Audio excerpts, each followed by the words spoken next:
कटु वचन स्वर्ग को भी नरक बना देते हैं। कटु वचन स्वर्ग को भी नरक बना देते हैं, अच्छे खासे जीवन में भी आग लगा देते हैं। इतिहास साक्षी है इस बात का ज्ञानियों, कठोर वचन महाभारत भी करा देते हैं, महाभारत भी करा देते हैं। और कठोर वचन इंसान कब बोलता है? जब अहंकार से भरा होता है, जब मान से भरा होता है।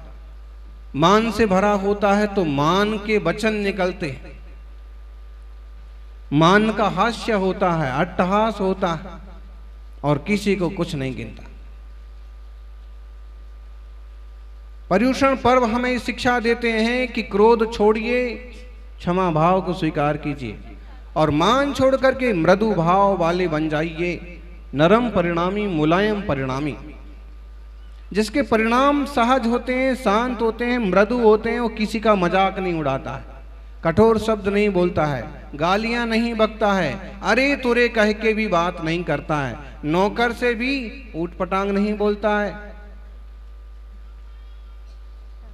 परिवार में भी शांति से प्रेम से पेश आता है। और कई बार लोग धन में इतने उद्दंड हो जाते हैं कि भी कुछ का कुछ बकने लगते हैं, कुछ का कुछ बोलने लगते हैं, खड़ी और कठोर भाषा बोलते हैं। इससे क्या होता है? जीवन नरक बन जाता है, दूरियां बढ़ जाती हैं। मान छोड़ो, भगवान बनो। मान छोड़ो, ध्यान करो, ध्यान करो, भगवान बनो। मृदोर भावः मार्दवः, उत्तम मार्दव, सम्यक दर्शन पूर्वक, भेद विज्ञान पूर्वक मृदुता का परिणाम रखना उत्तम मार्दव धर्म है। सर्वसंग के त्यागी मुनिराज, परम भेद विज्ञान की आराधना करने वाले त्यागी तपस्वी, ये उत्तम मार्दव धर्म का पालन करते। श्रावक जन अपने योग्य मृदु भाव को जीवन में जीते हैं। मृदुता बहुत ऊंची चीज है।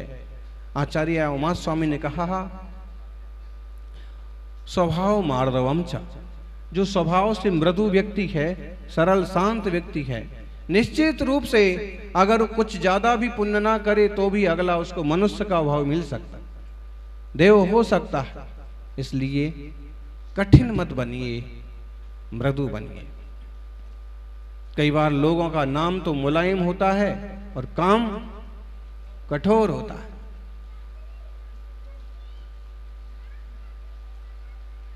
नाम भले कठोर हो, काम कठोर नहीं होना चाहिए। सज्जनों, ये बात नहीं भूलना चाहिए कि 1 से लेकर के 999 तक की स्पेलिंग में कहीं भी ए नहीं आता है। 1 से लेकर के 999 तक की स्पेलिंग करेंगे आग, कहीं भी ए नहीं आता है। ये सबसे पहली बार आता है 1000 में, 1000 होता है तब। अंग्रेजी वर्णमाला का पहला अक्षर होते हुए भी उसका नंबर कब आया? 1000वें नंबर पर आया। अंग्रेजी वर्णमाला का पहला अक्षर होते हुए भी उसे सब्र करना पड़ा। समय और मौका सबको मिलता है, लेकिन थोड़ा सब्र सबको करना पड़ता है। आप कितने भी बड़े हैं, कितने भी छोटे हैं, अब भी हाल आपको मौका मिल जाएगा, अब भी हाल आपको सम्मान मिल जाएगा, अब भी हाल आपको पद प्रतिष्ठा मिल गई, कोई जरूरी नहीं। सब्र करिए। अगर आप बड़े हैं तो इस बात का सब्र करिए कि हम किसी को अपशब्द ना बोलें, अहंकार में वाणी ना बोलें। और यदि आप छोटे हैं, बस किसी चीज के लिए, किसी काम के लिए, किसी जॉब्स के लिए स्ट्रगल कर रहे हैं, मेहनत कर रहे हैं, धैर्य रखिए।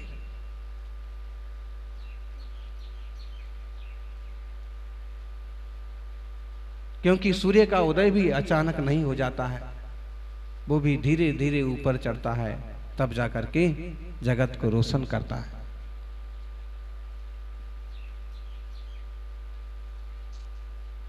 आत्मार्थी सज्जनों, जितना बड़ा सपना होगा उतनी बड़ी तकलीफें होंगी, और जितनी बड़ी तकलीफें होंगी बाद में उतनी बड़ी कामयाबी मिलेगी। इसलिए ऊंचा सपना देखो। हम संसार में थोड़ा सा कुछ बन जाएं और उसी का ईगो, उसी का अहंकार करने लग जाएं, बुद्धिमानी नहीं है। मुनिराजों को बड़ी बड़ी रिद्धियां हो जाती हैं, और उनकी इतनी बड़ी रिद्धि होती है कि वे चाहें तो पूरी दुनिया को एक कदम में नाप लें। जैसे विष्णु कुमार मुनिराज का उदाहरण है कि जब उन्होंने बलि से राज मांग लिया और एक कदम यहां रखा, एक कदम उस पहाड़ पर रखा, पूरा 2.5 दीप नाप लिया। इतनी रिद्धियां होने के बाद भी उन्हें इस चीज का कोई ईगो नहीं, ईगो कोई अहंकार नहीं कि मैं धूल चटा दूंगा, कि मिट्टी में मिला दूंगा, कि मुनियों का जिस ने उपसर्ग किया है उसकी चटनी बना दूंगा, ऐसा कुछ नहीं किया। एक टेक्निक से, एक ढंग से सिर्फ उनको सही रास्ता दिखा दिया कि तुम्हारी क्या औकात है, साधुओं की कितनी शक्ति होती है। क्यों?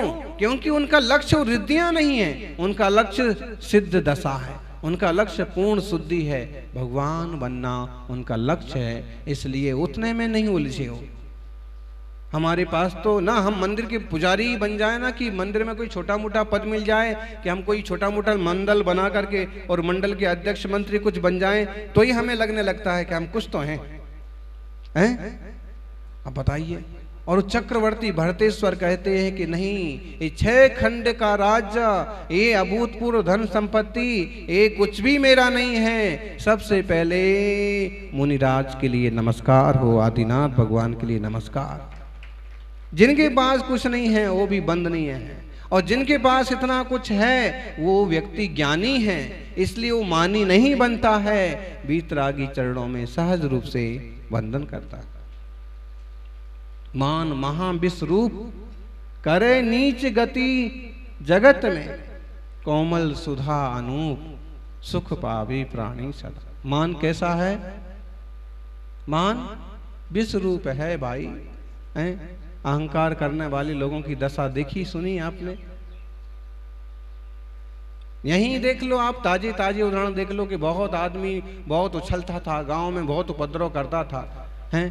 कभी ऐसा किसी के पल्ले पड़ा कि उसकी चटनी बना दी, आज नाम निशान नहीं रह गया। कि उनकी इतनी बड़ी संपत्ति थी, आज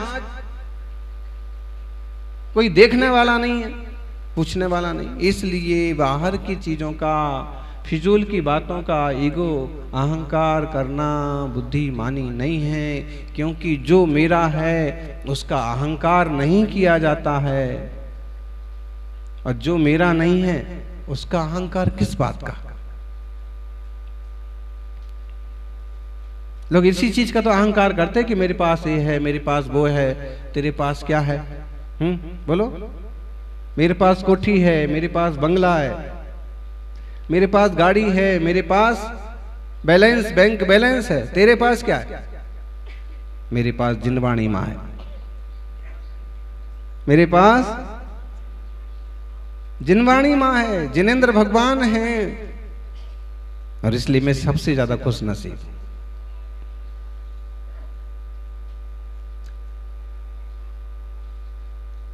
मेरे पास माँ है, इसका मतलब है कि माँ उस बेटे के पास रहेगी जो बेटा थोड़ा सही होगा, सदाचारी होगा, शाकाहारी होगा, थोड़ा सा सुलझा हुआ होगा, भ्रष्टाचार नहीं करता होगा। क्योंकि माँ की बुद्धि लगभग ऐसे ही होती है कि वो अच्छे को पसंद करती है, कोशिश ये करती है सब बच्चे अच्छे बने, लेकिन अगर 2 में से एक को चुनना पड़े तो जिसमें थोड़ा ज्यादा प्रेम हो, जिसमें थोड़े ज्यादा गुण हो, भले पैसे कम ज्यादा हो तो चलेगा, बराबर ऐसे ऐसे। और लेकिन जिसके पास इतना सारा वैभव है उसको नहीं चुनती है। क्यों? वैभव यहाँ का यहाँ रहा जाएगा, कल के दिन वैभव मिट्टी में मिल जाएगा।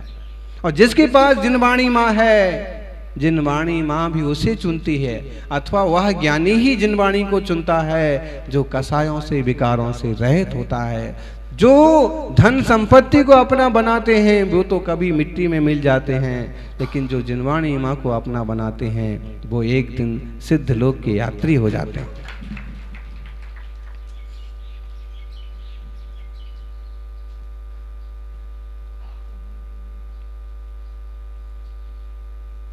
आत्मार्थी सज्जनों,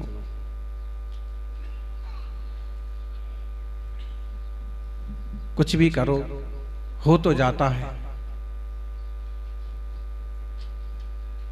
अभिमान मान हो जाता है, लेकिन रहता किसी का नहीं।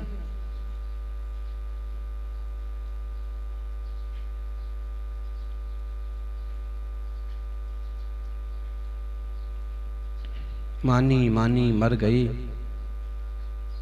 रहे ना उनका वंश। मानी मानी मर गए, रहा ना उनका वंश।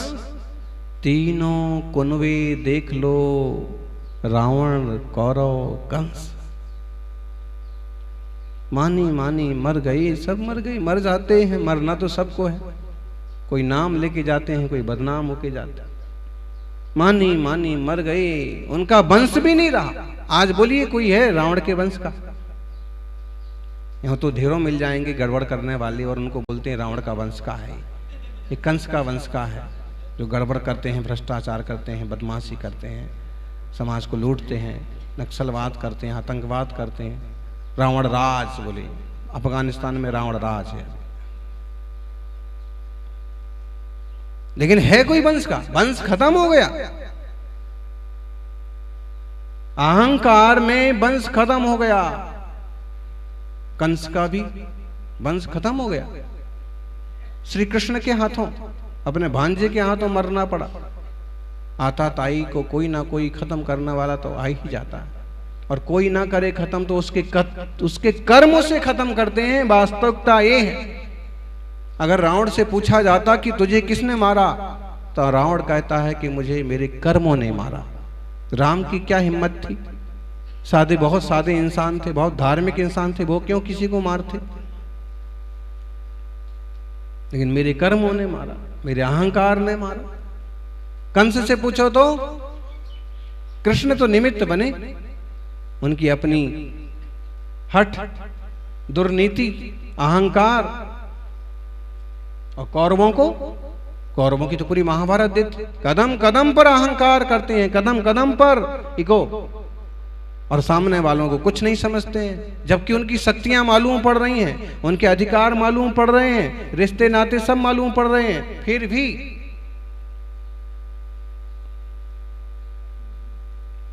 अंत परिणाम क्या हुआ? रावण, कौरव, कंस, सब के सब। और ये तो इतिहास की बातें हो गई। आप यूं देख लो, हिटलर का क्या हुआ, मुसोलिनी का क्या हुआ,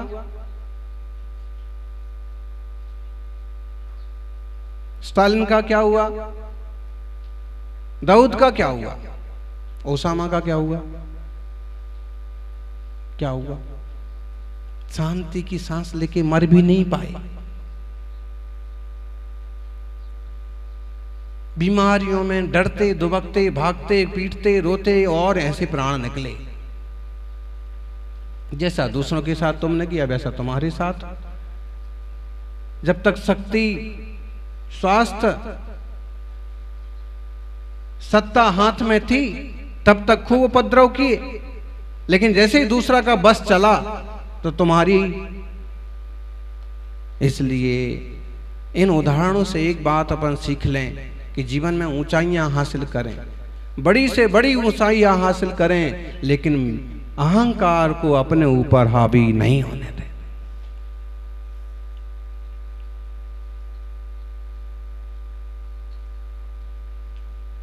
अपने ही रिश्तेदारों को कुछ नहीं समझते हैं कुछ लोग।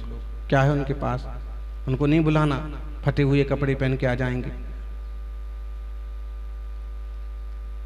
धन से ही नापते हैं, तौलते हैं रिश्तों को भी लोग। ये कोई बुद्धिमानी नहीं है। धन दौलत तो बदलती रहती है, ये लक्ष्मी जो चंचल है, कभी इधर है कभी उधर है। पहले के गरीब आज अमीर हैं, पहले के अमीर आज। केवल धन पैसे से इंसान को नहीं तौलना है। इंसान इंसान है और इंसान भगवान बनने की सामर्थ्य रखता है।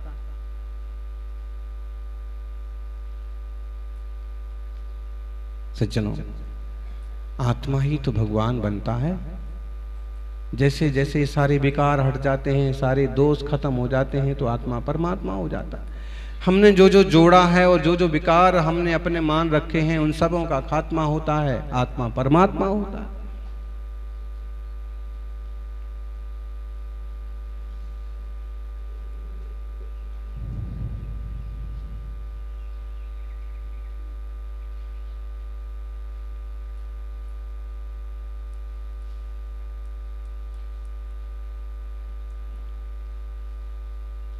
लेकिन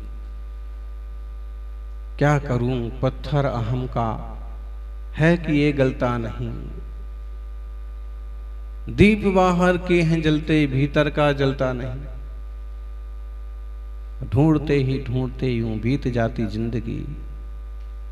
सबका पता मिलता है पर अपना पता मिलता नहीं।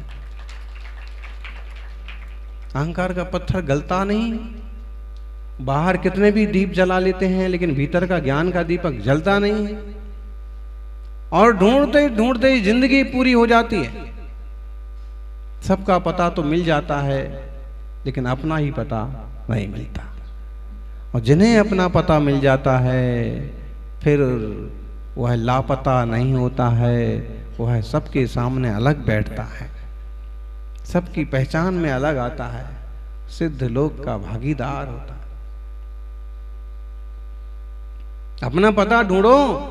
आपकी डायरी में सबके पते हैं, आपका पता भी लिख लो एक। और सबके पते काम आए ना आए, आपको अपना पता होगा। मैं कहाँ हूं, मैं कौन हूं, इसकी भी तो खबर होना चाहिए। हूं कौन छू, मैं कौन हूं, आया कहां से और मेरा रूप क्या। संबंध दुखमय कौन है, स्वीकृत करूं परिहार का। इसका विचार विवेक पूर्वक शांत चित्त से कीजिए, तो सर्व आत्मिक ज्ञान के आनंद का रस पीजिए। विचार करिए कभी कौन हूं।